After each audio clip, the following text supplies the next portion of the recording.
Hi, എല്ലാവർക്കും നമസ്കാരം. Regal Acme കോളേജിൻ്റെ ഓൺലൈൻ ക്ലാസ്സിലേക്ക് എല്ലാവർക്കും സ്വാഗതം. ഇന്ന് നമ്മൾ പഠിക്കാൻ വേണ്ടി പോകുന്നത് ഇഗ്നോ യൂണിവേഴ്സിറ്റിയിൽ ഡിഗ്രി ചെയ്യുന്ന കുട്ടികൾ അവരുടെ ഒരു മെയിൻ പേപ്പറാണ് ലോജിസ്റ്റിക്സ് മാനേജ്മെൻറ്റ് എന്ന് പറയുന്ന ഒരു പേപ്പർ.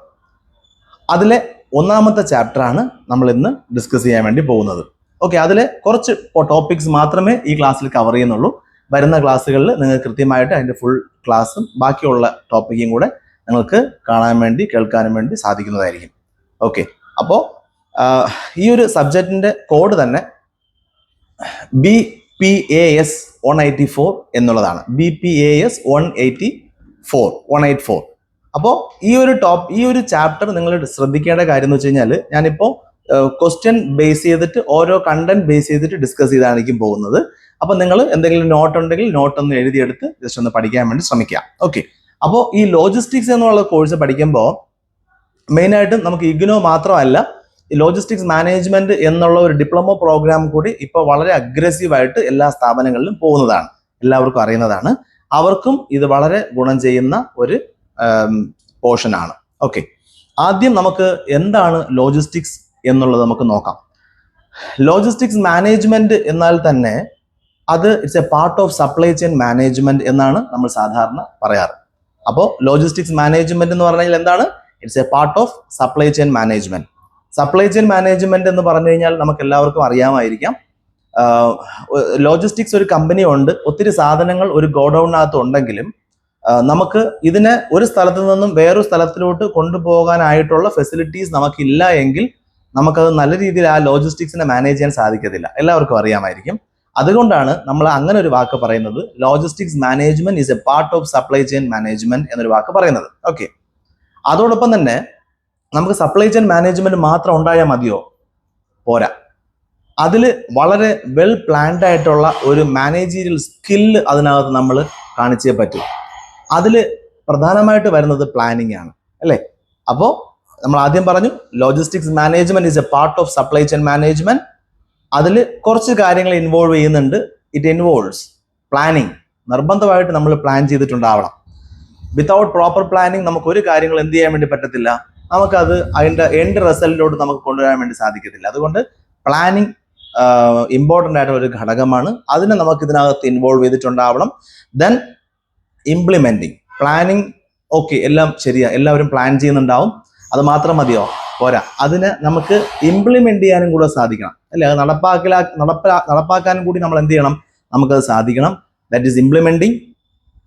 നെക്സ്റ്റ് വൺ ഭയങ്കര ഇമ്പോർട്ടൻ്റ് ആയിട്ടൊരു സാധനമാണ് controlling the movement. Controlling the movement. എന്തായിരിക്കും controlling the movement?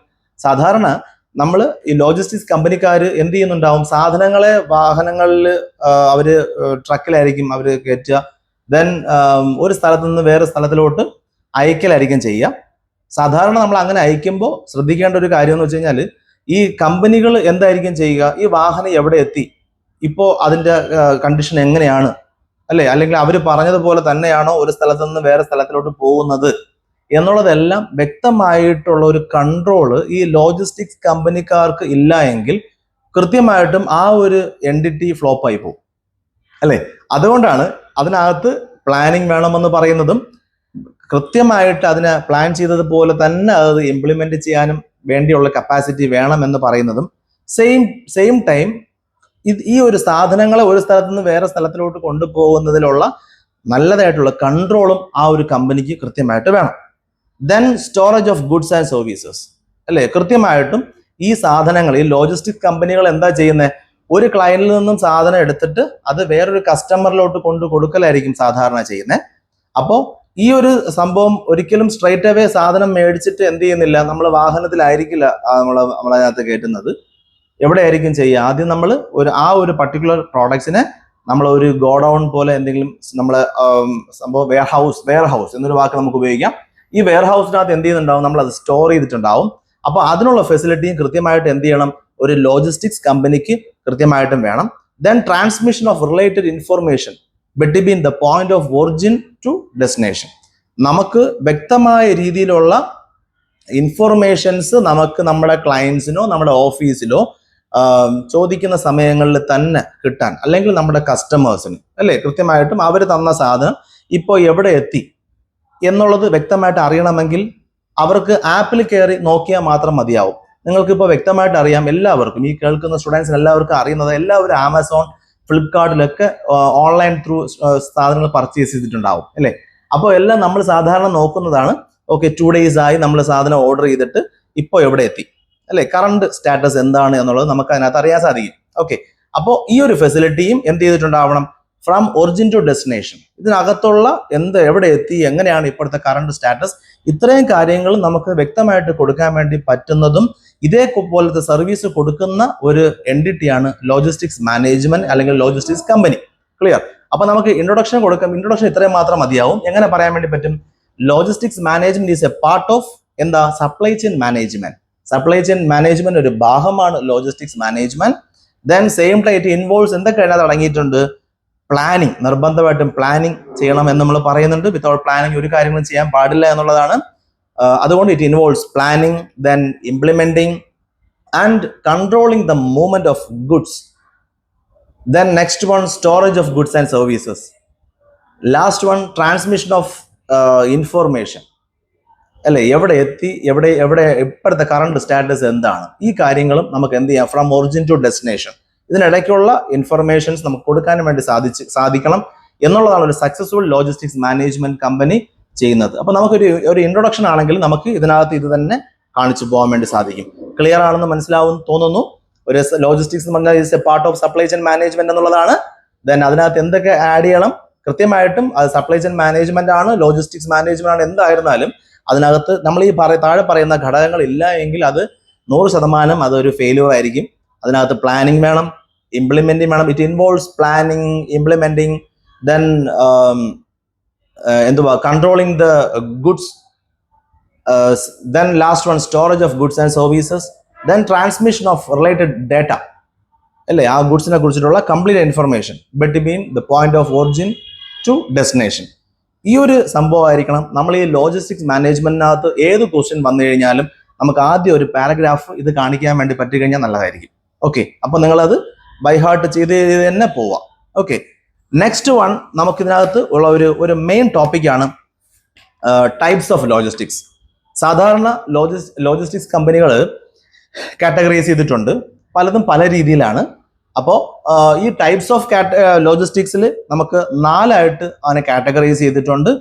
Number 1 business logistics എന്നും, നമ്പർ 2 മിലിറ്ററി ലോജിസ്റ്റിക്സ് എന്നും, ദെൻ ഇവന്റ് ലോജിസ്റ്റിക്സ് എന്നും, സർവീസ് ലോജിസ്റ്റിക്സ് എന്നും. ഓക്കെ, അപ്പോൾ ടൈപ്സ് ഓഫ് ലോജിസ്റ്റിക്സിൽ ലോജിസ്റ്റിക്സ് കമ്പനികളെ കാറ്റഗറൈസ് ചെയ്തിട്ടുണ്ട്. നമുക്ക് 4 ആയിട്ട് തരംതിരിക്കാൻ വേണ്ടി സാധിക്കും. ഇതിനെ വീണ്ടും സബായിട്ട് നമുക്ക് ഡിവൈഡ് ചെയ്യാൻ സാധിക്കും. ഞാൻ മെയിൻ ആയിട്ടുള്ള 4 പോയിന്റ്സ് ആണ് പറയുന്നത്. First one business logistics, second one military logistics, then third one event logistics and then fourth one service logistics. അപ്പോൾ ഇതിൽ വളരെ വ്യക്തമായിട്ട് നിങ്ങൾക്ക് ഇത് കൃത്യമായിട്ട് പരീക്ഷയ്ക്ക് വരുന്ന ഒരു ക്വസ്റ്റ്യൻ ആയിരിക്കാം. ഇതിൽ നിങ്ങൾക്ക് തറവാണെങ്കിൽ കൃത്യമായിട്ട് നിങ്ങൾക്ക് എന്ത് ചെയ്യാൻ വേണ്ടി പറ്റും, നന്നായിട്ട് ആൻസർ ചെയ്യാൻ വേണ്ടി സാധിക്കും. ക്ലിയർ? അപ്പോൾ ഇതിൽ first one business logistics. Business logistics ആണെങ്കിൽ അതിനകത്ത് വളരെ ക്ലിയർ ആണ്. ആരുണ്ടാവും? കസ്റ്റമേഴ്സ് എന്ന് പറഞ്ഞു കഴിഞ്ഞാൽ ഒരു മെയിൻ ആയിട്ട് അതിനകത്തൊരു ഘടകമായിരിക്കും ബിസിനസ് ലോജിസ്റ്റിക്സിൽ. ബിസിനസ് ലോജിസ്റ്റിക്സിൽ നോർമലായിട്ട് സാധനം ഉണ്ടാവും, അതൊരു മെയിൻ ഒരു ഡീലർ ഉണ്ടാവും, റീറ്റെയിലർ ഉണ്ടാവും, ദെൻ കസ്റ്റമേഴ്സ് ഉണ്ടാവും. ഓക്കെ, അപ്പോൾ ഇതാണ് ബിസിനസ് ലോജിസ്റ്റിക്സിനകത്ത് വരുന്നത്. അപ്പോൾ ഈ ബിസിനസ് ലോജിസ്റ്റിക്സ് ആണെങ്കിൽ മാനുഫാക്ചറർ ആർക്കായിരിക്കും കൊടുക്കുക? ബിസിനസ് ലോജിസ്റ്റിക്സ് നോർമലി ഡീൽ ചെയ്യുന്നത് ആരൊക്കെ ആയിട്ടാണ് ഇവരുടെ ഇന്ററാക്ഷൻ ഉണ്ടാവുക എന്ന് പറഞ്ഞു കഴിഞ്ഞാൽ, ഇവരുടെ സർവീസ് വളരെ ബെറ്റർ ആയിട്ട് കൊടുക്കാനുള്ളത് കമ്പനിക്ക് സാധനങ്ങൾ കിട്ടുന്ന എവിടെന്നാ? ഒരു ലോജിസ്റ്റിക്സ് മാനുഫാക്ചറർ കയ്യിൽ നിന്നായിരിക്കും കിട്ടുക. ഈ മാനുഫാക്ചർ ആ സാധനം എന്ത് ചെയ്യുന്നുണ്ടാവും? ഫിനിഷ്ഡ് പ്രോഡക്ട്സ് ആയിട്ടായിരിക്കും കിട്ടുക. ഈ പ്രോഡക്ട്സിനെ ഒന്നുകിൽ ഹോൾസെയിലറിലോട്ട് കൊടുക്കുന്നുണ്ടാവും. ഈ ഹോൾസെയിലറിന്റെ ഇതിനകത്ത് നമ്മൾ നേരത്തെ പറഞ്ഞതുപോലെ പ്ലാനിങ്, ഇംപ്ലിമെന്റിങ്, ഈ കാര്യങ്ങളെല്ലാം വേണം. ഇതുണ്ടെങ്കിൽ മാത്രമേ കൃത്യമായിട്ട് എന്ത് ചെയ്യാൻ വേണ്ടി പറ്റത്തുള്ളൂ. മാനുഫാക്ചറർ കയ്യിൽ നിന്നും ഒരു ഹോൾസെയിലർ കയ്യിലോട്ട് എത്തും, അല്ലെങ്കിൽ ഒരു വെയർ ഹൗസിലോട്ട് വരും. ഈ വെയർ ഹൗസ് ഉറപ്പായിട്ട് എന്ത് ചെയ്യുന്നുണ്ടാവും? അവിടെ നിന്ന് ഒരു റീറ്റെയിലറിലോട്ട് കയ്യിലോട്ട് പോകും. ഈ റീറ്റെയിലർ അവിടെ നിന്ന് എൻഡ് യൂസർ ആയ കസ്റ്റമറിന്റെ ആവശ്യം അനുസരിച്ച് കസ്റ്റമറിന്റെ കയ്യിലോട്ട് സാധനം എത്തുന്നുണ്ടാവും. ക്ലിയർ? അപ്പോൾ ഈ ഒരു കാര്യങ്ങൾ ചെയ്യുന്ന ടൈപ്പ് ഓഫ് ലോജിസ്റ്റിക്സിനെയാണ് പറയുന്നത് ബിസിനസ് ലോജിസ്റ്റിക്സ് എന്ന്. ഓക്കെ, അപ്പോൾ ഈ ബിസിനസ് ലോജിസ്റ്റിക്സിനകത്ത് ആരൊക്കെ ഉണ്ടാവും എന്ന് ചോദിച്ചു കഴിഞ്ഞാൽ നമുക്ക് പറയാൻ പറ്റണം. മെയിൻ ആയിട്ട് മാനുഫാക്ചർ ഉണ്ടാവും. സെയിം ടൈം മാനുഫാക്ചർ ആരോട്ട് ഡീൽ ചെയ്യുന്നുണ്ടാവും? ഒരു ലോജിസ്റ്റിക് കമ്പനിയായിട്ട് അവർ ഡീൽ ചെയ്തിട്ട് അവരെന്ത് ചെയ്യുന്നുണ്ടാവും, അവർ നേരെ ഒരു ഹോൾസെയിലറിന്റെ കയ്യിലോ വെയർ ഹൗസിലോട്ടോ സാധനം എത്തിക്കുന്നുണ്ടാവും ഫിനിഷ്ഡ് ഗുഡ്സിനെ. ആ ഫിനിഷ്ഡ് ഗുഡ്സ് ഒന്നുകിൽ ഡയറക്റ്റ് ആയിട്ട് കസ്റ്റമറിന്റെ റിക്വയർമെന്റിലോട്ട് അവരുടെ റിക്വയർമെന്റ് വേണ്ടി കൊടുക്കുന്നുണ്ടാവും, ഇല്ലെങ്കിൽ എന്ത് ചെയ്യുന്നുണ്ടാവും, അത് റീറ്റെയിലറിന്റെ കയ്യിൽ പോവും. റീറ്റെയിലർ നേരെ എൻഡ് യൂസറായ കസ്റ്റമറിന്റെ കയ്യിലോട്ട് പോകും. ഓക്കെ, അപ്പോ ഞാൻ പറയുന്നതെന്ന് വെച്ച് കഴിഞ്ഞാൽ ഇതിനകത്ത് പല സ്റ്റേജസ് ഉണ്ട്. സപ്പോസ് ഒരു ലോജിസ്റ്റിക് കമ്പനി ബിസിനസ് ലോജിസ്റ്റിക് ആണെങ്കിൽ ഇവിടെ കസ്റ്റമർ ചിലപ്പോൾ ഹോൾസെയിൽ ഡീലറും ഇവിടെ കസ്റ്റമറാണ്. ആ ഒരു മാനുഫാക്ചർ എന്ന സാധനം എൻഡായിട്ട് പോവേണ്ടത് ഹോൾസെയിൽ ഡീലേഴ്സിന്റെ കയ്യിലാണെങ്കിൽ കൃത്യമായിട്ട് അത് കസ്റ്റമറാണ്. റീറ്റെയിലറിന്റെ കയ്യിലാണെങ്കിലോ അതും കസ്റ്റമറാണ്. അല്ലാണ്ട് ഡയറക്റ്റ് കസ്റ്റമർ ആണെങ്കിൽ എന്ത് ചെയ്യുക, അതും കസ്റ്റമർ തന്നെയാണ്. അപ്പോൾ ഇതിനകത്ത് പറയണമെന്ന് വെച്ച് കഴിഞ്ഞാൽ നോർമലി ബിസിനസ് ലോജിസ്റ്റിക്സ് ബൾക്കായിട്ട് ട്രാൻസാക്ഷൻസ് ആയിരിക്കും ഡീൽ ചെയ്യുക. അല്ലാണ്ട് ഒന്നോ രണ്ടോ സാധനങ്ങൾ മാത്രം കൊണ്ട് കൊടുത്ത് ആ കസ്റ്റമറിന്റെ അടുത്ത് വരെ എത്തിച്ചു കൊടുക്കുന്ന ഒരു സജ്ജീകരണം ബിസിനസ് ലോജിസ്റ്റിക്സ് സാധാരണ ചെയ്യാൻ സാധ്യത ഇല്ല. ഓക്കെ, അപ്പൊ ബിസിനസ് ലോജിസ്റ്റിക്സ് എന്ന് വെച്ചാൽ എന്താണ്? ഒരു ബിസിനസ് ആവശ്യങ്ങൾക്ക് വേണ്ടി ഒരു മാനുഫാക്ചറിന്റെ കയ്യിൽ നിന്നും ഒരു സാധനം ഒരു സ്ഥലത്ത് നിന്നും വേറെ സ്ഥലത്തിലോട്ട് കൃത്യമായ സമയത്ത് നല്ലതായിട്ട് പ്ലാനിങ്ങോട് കൂടി വെൽ കൺട്രോൾഡ് ആയിട്ട് കസ്റ്റമറുകൾ എത്തിക്കുന്നുണ്ടെങ്കിൽ അതിനെ നമുക്ക് എന്തെന്ന് പറയാൻ വേണ്ടി സാധിക്കും? ബിസിനസ് ലോജിസ്റ്റിക്സ് എന്ന് പറയാൻ സാധിക്കും. അപ്പോൾ it's a part of supply chain process that plans, implements and control the efficient flow and storage of goods and services from the point of origin to point of consumption. Yes, അപ്പോൾ ഈ ഒരു ഭാഗങ്ങളിൽ നമ്മൾ പറഞ്ഞില്ലേ, point of origin, point of destination, അത് കൃത്യമായിട്ട് ആ സംഭവം, ആ പോയിന്റ് ഉണ്ട്. ഇതിനകത്ത് നമുക്ക് സാധനങ്ങൾ കൃത്യമായിട്ട് സമയത്തിന് എത്തിച്ചു കൊടുക്കാൻ വേണ്ടി പറ്റുന്ന ഓരോ റെസ്പോൺസിബിലിറ്റിയാണ് ആർക്കുള്ളത്? ബിസിനസ് ലോജിസ്റ്റിക്സുകാർക്ക് ഉള്ളത്. ഓക്കെ, അതാണ് type 1. Then second type of logistics, that is military logistics.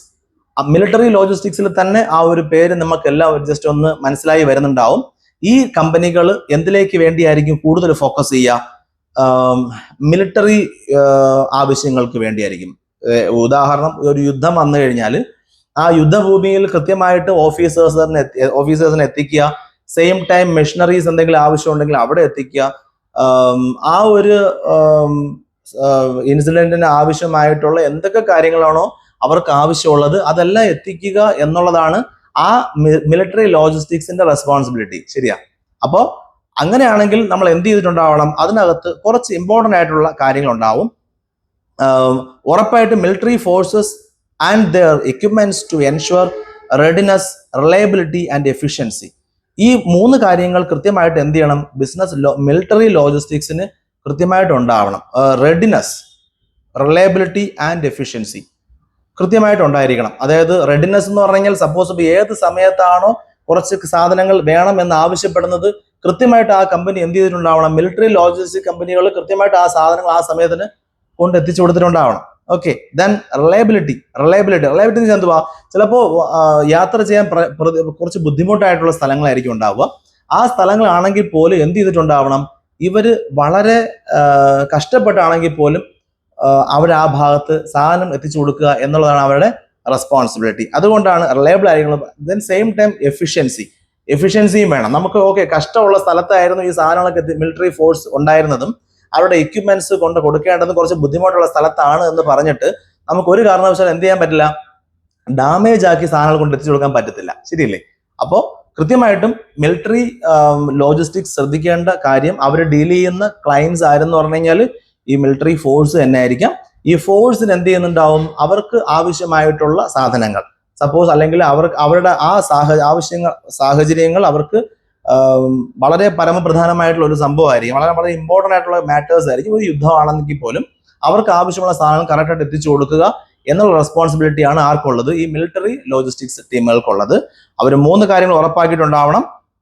The operational capability of the military forces and their equipments to ensure readiness, reliability and efficiency. ഉറപ്പായിട്ടും ഇവർ ഉറപ്പ് വരുത്തിയിട്ടുണ്ടാവണം, എൻഷുർ ചെയ്തിട്ടുണ്ടാവണം ഈ സംഭവങ്ങളെല്ലാം. ഓക്കെ, അപ്പോൾ ഇതാണ് മിലിറ്ററി ലോജിസ്റ്റിക്സിനെ നമുക്ക് ചെറിയ രീതിയിൽ ബ്രീഫ് ചെയ്യാൻ വേണ്ടി പറ്റുന്നത്. Then next one, event logistics. Event logistics എന്ന് പറഞ്ഞു കഴിഞ്ഞാൽ നമുക്ക് എല്ലാവർക്കും അറിയാം, ഒരു ഇവന്റ് സംഘടിപ്പിക്കുമ്പോൾ അവിടത്തേക്ക് ആവശ്യമുള്ള സാധനങ്ങൾ എത്തിക്കുക, ദെൻ ആവശ്യത്തിന് ശേഷം തിരിച്ചു കൊണ്ടുപോവുക.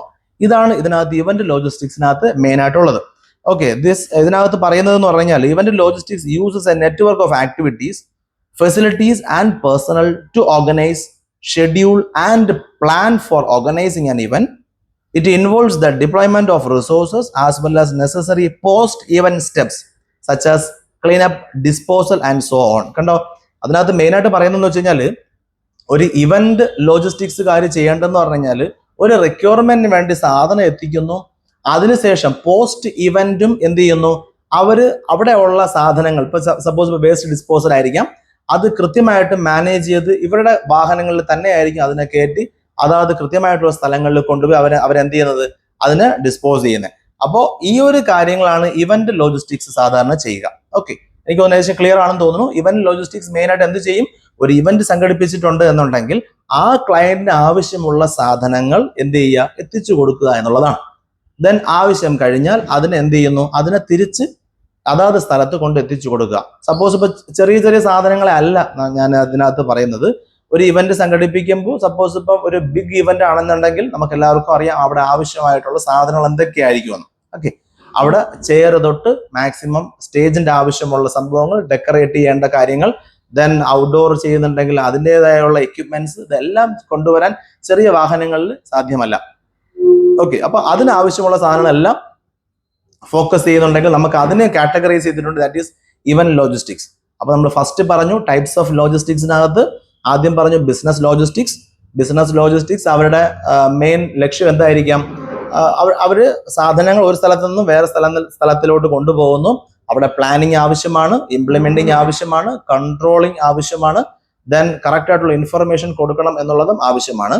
മെയിൻ ആയിട്ടും കസ്റ്റമേഴ്സ് എന്ന് പറയുന്നത് ചിലപ്പോൾ ഹോൾസെയിൽ ഡീലേഴ്സ് ആവാം, അല്ലെങ്കിൽ മെയിൻ കസ്റ്റമർ ആയിരിക്കാം. ഓക്കെ, അപ്പോൾ പക്ക ടിപ്പിക്കൽ ഒരു ബിസിനസ് ആവശ്യത്തിന് വേണ്ടിയായിരിക്കും സാധാരണ സാധനങ്ങൾ അങ്ങോട്ടും ഇങ്ങോട്ടും കൊണ്ടുപോകുന്നുണ്ടെങ്കിൽ അതിന് ഏത് കാറ്റഗറിയിൽ പെടുത്താം, ബിസിനസ് ലോജിസ്റ്റിക്സിൽ പെടുത്താം. ദെൻ മിലിറ്ററി ലോജിസ്റ്റിക്സിനകത്ത് എന്താ നമുക്ക് ചെയ്യാൻ വേണ്ടി സാധിക്കുക, ഈ മിലിറ്ററി ലോജിസ്റ്റിക്സിനകത്ത് പ്ലാനിങ് വേണം, ഇംപ്ലിമെന്റിങ് ഇതെല്ലാം വേണം. അതോടൊപ്പം തന്നെ വളരെ റിലയബിൾ ആയിരിക്കണം, അല്ലേ, റെഡിനെസ് അതിനകത്ത് ഉണ്ടാവണം, ദെൻ എഫിഷ്യൻസി ഉണ്ടാവണം. എന്തുകൊണ്ടാന്ന് വെച്ച് കഴിഞ്ഞാൽ നമ്മൾ എവിടെയൊക്കെയാണ് സാധനം എത്തിക്കുന്നത്, നമ്മൾ യുദ്ധഭൂമിയിലായിരിക്കും സാധാരണ എന്ത് ചെയ്യുന്നു, നമ്മൾ സാധനങ്ങൾ എത്തിക്കുന്നത്.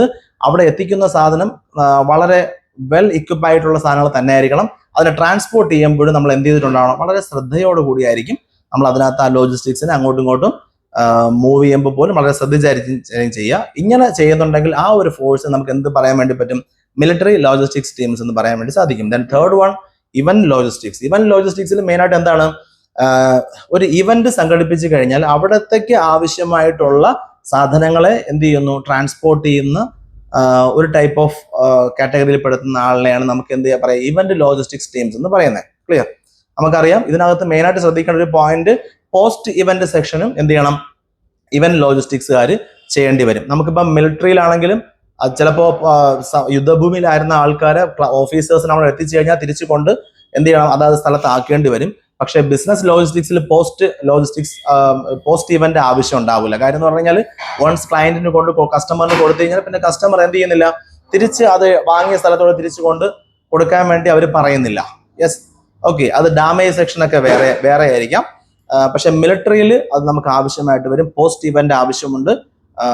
ദെൻ ഇവന്റ് ലോജിസ്റ്റിക്സിൽ അത്യാവശ്യമാണ്. മെയിനായിട്ടും എന്ത് ചെയ്യുന്നു, നമുക്ക് വേസ്റ്റ് മാനേജ് ചെയ്യുക, അതിനെ ക്ലീനപ്പ് പ്രോസസ്സ് ചെയ്യുക, ഇതൊക്കെ ഇവന്റ് ലോജിസ്റ്റിക്സിൽ വളരെ അത്യാവശ്യമായിട്ടുള്ള കാര്യമാണ്. Okay, then service logistics. Service ലോജിസ്റ്റിക്സിനകത്ത് മെയിനായിട്ട് വരുന്നതെന്ന് പറഞ്ഞു കഴിഞ്ഞാൽ നമ്മൾ സാധനങ്ങളായിട്ടല്ല സാധാരണ വരിക, ഇതിനെല്ലാം ക്രമീകരിക്കുന്ന ഒരു സംഭവമാണ്, അല്ലേ, scheduling, then management of facilities, asset, personal and material to support and sustain a service operations or business. Service ലോജിസ്റ്റിക്സിനകത്ത് വരുന്നത് മെയിനായിട്ടും സർവീസ് പാർട്ടാണ്. സപ്പോസ് ഇപ്പം നമ്മൾ അതിനു വേണ്ടി പ്രത്യേക ഒരു ഓഫീസ് തയ്യാറാക്കിയിട്ടുണ്ടെങ്കിൽ അവിടെ എന്ത് നമുക്ക് അറിയാൻ വേണ്ടി പറ്റത്തുള്ളൂ, ഇൻഫർമേഷൻസ് മാത്രമായിരിക്കും നമുക്ക് എന്ത് ചെയ്യുക, സർവീസ് ലോജിസ്റ്റിക്സിനകത്ത് നമുക്ക് അറിയാൻ വേണ്ടി സാധിക്കുക. Okay, all kind of service നമുക്ക് അവിടുന്ന് ലഭ്യമായിരിക്കാം. സെയിം ടൈം നമുക്ക് കൈൻഡ് ഓഫ് ഇൻഫർമേഷൻസ് എന്തൊക്കെയാണോ മേളിൽ പറഞ്ഞ സാധനങ്ങൾ എല്ലാ ഇൻഫർമേഷൻസ് നമുക്ക് എന്ത് ചെയ്യാൻ വേണ്ടി പറ്റും, ഈ സർവീസ് ലോജിസ്റ്റിക്സിൽ നിന്ന് നമുക്ക് സാധ്യമാക്കിയെടുക്കാൻ വേണ്ടി സാധിക്കും. ഓക്കെ, അപ്പൊ നമ്മൾ ഇത്രയും ഡിസ്കസ് ചെയ്തത് മെയിനായിട്ട് ആദ്യം പറഞ്ഞത് ലോജിസ്റ്റിക്സ് മാനേജ്മെന്റ് ഒരു ഇൻട്രൊഡക്ഷൻ ആയിരുന്നു. അത് നമ്മൾ എന്താ പഠിച്ചത്, ലോജിസ്റ്റിക്സ് മാനേജ്മെന്റ് എന്ന് വെച്ചാൽ it's a part of supply chain management എന്നുള്ളൊരു കാര്യം പഠിച്ചിട്ടുണ്ടായിരുന്നു. അതിനകത്ത് സപ്ലൈ ചെയിൻ മാനേജ്മെന്റ് ആണെങ്കിൽ ഇപ്പോൾ ഇറ്റ് ഇൻവോൾവ്സ് കുറെ കാര്യങ്ങൾ അതിനകത്ത് അടങ്ങിയിട്ടുണ്ട്. നമ്പർ 1 പ്ലാനിങ്, കൃത്യമായിട്ട് പ്ലാനിങ് ഉണ്ടാവണമെന്ന് പറഞ്ഞു. ദെൻ ഇംപ്ലിമെന്റിങ്, നല്ല രീതിയിൽ നമുക്ക് ഇംപ്ലിമെന്റ് ചെയ്യാൻ നമുക്ക് സാധിക്കണം. ദെൻ കൺട്രോളിങ് ദ മൂവ്മെന്റ് അല്ലേ, സാധനങ്ങൾ അങ്ങോട്ടും ഇങ്ങോട്ടും വാഹനങ്ങളിൽ കൊണ്ടുപോകുമ്പോൾ നമുക്ക് കൃത്യമായിട്ട് ആ വാഹനങ്ങളിൽ പോലും നമുക്ക് കൺട്രോൾ വേണം അല്ലേ. ഇപ്പോൾ GPS സിസ്റ്റം ഒക്കെ ഉണ്ട്, അപ്പോൾ നമുക്ക് അതിന് വാഹനത്തെ ട്രേസ് ഔട്ട് ചെയ്യാൻ വലിയ കാര്യങ്ങളൊന്നുമില്ല. സെയിം ടൈം നമുക്ക് ഡ്രൈവർ, ഇപ്പോൾ ക്യാമറ ഫെസിലിറ്റീസ് ഉണ്ട് വണ്ടിക്കകത്ത്. ലോജിസ്റ്റിക്സ് ഓൾമോസ്റ്റ് എല്ലാ കമ്പനിക്കകത്തും എല്ലാ വാഹനങ്ങളിനകത്തും ക്യാമറ ഫെസിലിറ്റി ഉണ്ടാവും.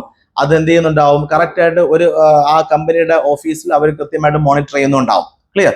അപ്പോൾ then storage of goods and services.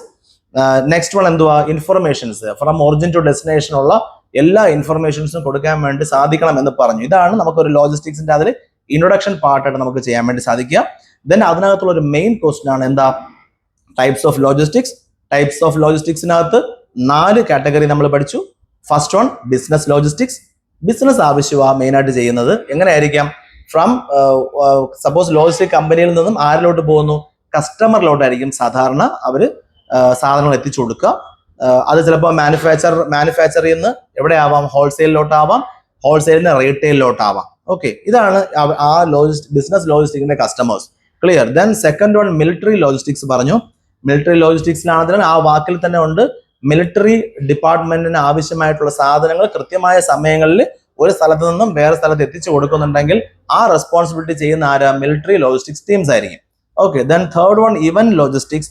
Event logistics നമുക്ക് അറിയുന്നത് പോലെ തന്നെ ബിഗ് ഇവന്റ്സ് സംഘടിപ്പിക്കുന്ന ടീംസ് അവർക്ക് ആവശ്യമായിട്ടുള്ള സാധനങ്ങൾ ഒരു സ്ഥലത്ത് നിന്ന് വേറെ സ്ഥലത്തിലോട്ട് അവർക്ക് ട്രാൻസ്പോർട്ട് ചെയ്യേണ്ടതായിട്ട് വരുന്നുണ്ടാവും. ഈ ഒരു റിക്വയർമെന്റ് അവർ മീറ്റ് ചെയ്യുന്നത് എങ്ങനെയായിരിക്കാം, ലോജിസ്റ്റിക്സ് കമ്പനികളെ ആശ്രയിച്ചായിരിക്കാം. ആ ടൈപ്പ് ഓഫ് ഫെസിലിറ്റി ഉള്ള ലോജിസ്റ്റിക്സ് യൂണിറ്റിനെ അവർ ആശ്രയിക്കുകയും അവരവിടെ നിന്ന് എന്ത് ചെയ്യുന്നു, സാധനങ്ങൾ ഒരു സ്ഥലത്ത് നിന്ന് വേറെ സ്ഥലത്തിലോട്ട് അവർ എത്തിച്ചു കൊടുക്കുകയും ചെയ്യുന്നു. ദെൻ അതോടൊപ്പം അതിനകത്ത് ഇവന്റ് ലോജിസ്റ്റിക്സിൽ മെയിൻ ആയിട്ടുള്ള ഒരു സംഭവം എന്ന് വെച്ച് കഴിഞ്ഞാൽ പോസ്റ്റ് ഇവന്റ് സെക്ഷൻസും കൂടെ ചെയ്യണം. കാര്യം വെച്ചാൽ അവിടെ ക്ലീനപ്പ് എന്നുണ്ടെങ്കിൽ ആ വേസ്റ്റ് മാനേജ്മെന്റ് ഇതെല്ലാം എന്ത് ചെയ്യണം, ഈ കൊണ്ടുവന്ന വാഹനങ്ങളിൽ തന്നെ ആയിരിക്കും എന്ത് ചെയ്യുക, തിരിച്ചു കൊണ്ടുപോവുകയും ചെയ്യുക. Then last one service logistics. Service ലോജിസ്റ്റിക്സിൽ മെയിൻ ആയിട്ട് നമ്മൾ ശ്രദ്ധിക്കേണ്ടതെന്ന് പറഞ്ഞു കഴിഞ്ഞാൽ ഇവർ എന്ത് ടൈപ്പ് ഓഫ് സാധനങ്ങൾ ഇൻഫർമേഷൻസ് പാസ് ചെയ്യുക ആയിരിക്കും അവർ കൂടുതലും ചെയ്യുക. അല്ല എങ്കിൽ അവരെന്ത് ചെയ്യുന്നു, ഇവിടെ ഓഫീസിൽ നിന്നായിരിക്കും അവരെന്ത് ചെയ്യുന്നത്, സാധനങ്ങൾ ഷെഡ്യൂൾ ചെയ്യണത്. ഓക്കെ, ആ ഓഫീസിൽ ഉറപ്പായിട്ടും ഗോഡൌൺ ഉണ്ടാവത്തില്ല, വാഹന അറേഞ്ച്മെന്റ്സ് ഒന്നും ഉണ്ടാവത്തില്ല. സർവീസ് ലോജിസ്റ്റിക്സിൽ അവരെന്ത് ചെയ്യുന്നുണ്ടാവും, അത് പറഞ്ഞു കഴിഞ്ഞാൽ അവർ വേറെ ആൾക്കാരെ വിളിച്ച് ക്രമീകരിച്ച് അതിനുള്ള വാഹനങ്ങൾ അവരെന്ത് ചെയ്യുന്നു, ക്രമീകരിച്ച് വിടുന്നു. അത് മിലിറ്ററി ലോജിസ്റ്റിക്സ് ആവശ്യമാണെങ്കിൽ ഈ സർവീസ് ലോജിസ്റ്റിക് ടീം എന്ത് ചെയ്യുന്നുണ്ടാവും, ഇവരെ കോൺടാക്ട് ചെയ്ത് അവർ ആ ടൈപ്പ് ഓഫ് എക്യുപ്മെന്റ്സിന് അവരെന്ത് ചെയ്യുന്നുണ്ടാവും, അവർ കൃത്യമായ സമയത്ത് അവർക്ക് കസ്റ്റമറിന് എത്തിച്ചു കൊടുക്കേണ്ട എല്ലാ സജ്ജീകരണങ്ങളും ഈ സർവീസ് ലോജിസ്റ്റിക്സ് ടീംസും ചെയ്യുന്നുണ്ടാവും. അപ്പോൾ നമ്മൾ ഈ സെക്ഷൻ നിങ്ങൾ ശ്രദ്ധയോടെ കൂടി പഠിക്കണം. മെയിൻ ആയിട്ടും എന്തായാലും ഒരു ഇമ്പോർട്ടൻ്റ് ആയിട്ടുള്ള ഒരു ക്വസ്റ്റ്യൻ ആണ് ടൈപ്സ് ഓഫ് ലോജിസ്റ്റിക്സ്. ഈ ഇൻട്രൊഡക്ഷൻ പാർട്ട് എല്ലാ ക്വസ്റ്റ്യനിലും ആഡ് ചെയ്യുക. അടുത്ത ക്ലാസ്സിൽ നമുക്ക് കൃത്യമായിട്ടും വേറെ ഒരു കീ കോൺസെപ്റ്റ്സ് അല്ലെങ്കിൽ കീ യൂസേജ് അല്ലെങ്കിൽ കീ ടേംസ് ഓഫ് ലോജിസ്റ്റിക്സ് എന്ന് പറഞ്ഞൊരു ടോപ്പിക് നമുക്ക് ഡിസ്കസ് ചെയ്യാം. വരുന്ന ദിവസങ്ങളിൽ തന്നെ നമുക്ക് ആ സെക്ഷൻസ് നിങ്ങൾക്ക് കിട്ടുന്നതായിരിക്കും. എല്ലാവരും നന്നായിട്ട് കേട്ട് മനസ്സിലാക്കുക. ദെൻ നോട്ട്സ് എന്ത് ചെയ്യുകയാണെങ്കിൽ അവർ നോട്ട്സ് മെൻഷൻ ചെയ്യുക. എന്തെങ്കിലും നിങ്ങൾക്ക് ക്വസ്റ്റ്യൻസ് ആയിട്ട് ചോദിക്കാനുണ്ടെങ്കിൽ കമന്റ് രൂപത്തിൽ നിങ്ങൾ അയക്കുക. ഇത് യൂസ്ഫുൾ ആയിട്ട് നിങ്ങൾക്ക് തോന്നുന്നുണ്ടെങ്കിൽ കൃത്യമായിട്ട് എന്ത് ചെയ്യുക, നിങ്ങൾ പഠിക്കുന്ന സ്ഥാപനങ്ങളിൽ നിങ്ങൾ ഷെയർ ചെയ്ത് കൊടുക്കുകയും എല്ലാവർക്കും അത് കുറച്ച് യൂസ്ഫുൾ ആവട്ടെ എന്ന് ആശംസിക്കുന്നു. Thank you.